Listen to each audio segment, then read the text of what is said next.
Assalamualaikum warahmatullahi wabarakatuh. Sebelumnya perkenalkan, saya Muhammad Ilyas Hibatullah, NIM 205111188 dari kelas Geometri Jalan Raya I. Di sini saya akan menjelaskan video tugas pertemuan 14, yakni tentang, geometrik dari simpang. Nah, di sini saya mengambil lokasi di simpang APMD yang beralamat di Jalan Timoho nomor 22, Kota Yogyakarta. Nah, ini adalah sketsa awal dari yang saya buat dan tampak atasnya. Ini kondisi tampak atas yang lebih jelasnya, dari arah sini ke Jalan Timoho, kemudian ke arah sini, ke arah, Mandala Krida. Nah, di sini juga ada jalan sebenarnya ini, cukup kecil karena di sini mengarah ke lebih ke perumahan, seperti itu. Ini ada peta geometri yang saya buat menggunakan AutoCAD. Nah, sebagaimana yang terlihat, sudut-sudut dari masing-masing belokan atau simpang itu memenuhi syarat, lebih besar dari 70 derajat, sehingga sudah benar ya, ini tidak perlu adanya perubahan trase jalan. Nah, kemudian di sini juga ada simpang dan dari, jarak simpang yang sini ke arah simpang yang sini itu 100 meter dan menurut saya sudah cukup, eee, apalagi di simpangnya ini, arusnya tidak begitu banyak, gitu. Nah, di sini bisa sebagaimana yang terlihat di sini ada taper. Nah, ini cukup efektif karena, eee, dari arah sebagaimana terlihat di sini, dari arah sini itu cukup ramai, sehingga dengan adanya taper itu cukup membantu, seperti itu. Nah, kemudian kelengkapannya marka sudah cukup, kemudian ada apil dari masing-masingnya.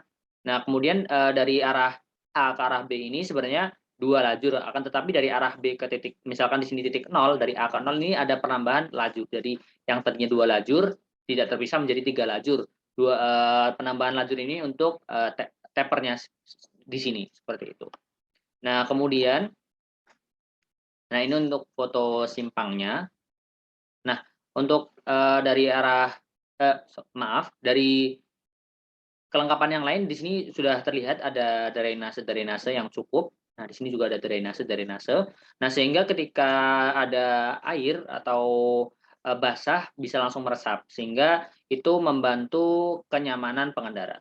Nah, untuk belokannya saya pikir sudah cukup, akan tetapi dari arah B ke C ini ketika belok kiri saya pikir sudutnya masih kurang sehingga ketika, untuk kendaraan kecil dan mobil mungkin cukup, akan tetapi untuk kendaraan besar seperti bus itu menurut saya kurang, karena ketika membelok di sini, itu, belokannya seperti terlihat berbeda dari yang lain, yang lainnya cukup, cukup cukup besar ya, tikungannya, sehingga ketika belok A ke C itu nanti bisa menyebabkan kemacetan, apalagi ke arah C ke A ke C ini cukup ramai, cukup padat, seperti itu.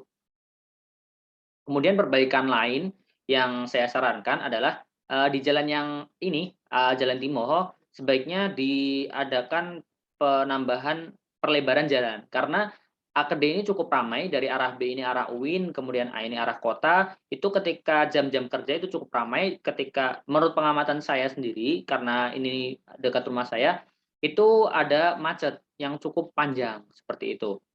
Nah, kemudian perbaikan yang lain, perbaikan marka di sini, marka yang di sini itu terlihat dari jarak dekat. Kalau misalkan ini saya ambil dari jauh, itu ketutupan pohon, sehingga, saya pikir cukup baik jika markanya ini dipindahkan ke dekat sini, seperti itu. Ini untuk kemudian ini untuk foto, jalannya. Nah, ini cukup baik. Perencanaan simpangnya. Nah, ini yang menurut saya tadi kurang lebar dan di sini untuk dari arah sini ke arah yang sini, saya pikir, pandangannya bisa jadi cukup terhalang ya oleh banner-banner di sini, sehingga saya pikir perbaikan lain adalah pemerintah setempat untuk membuat peraturan agar tidak diperbolehkannya menempel-nempel banner yang ada di sini, sehingga jarak pandangnya, cukup dan menjadi lebih safety, seperti itu. Mungkin cukup sekian, wassalamualaikum warahmatullahi wabarakatuh.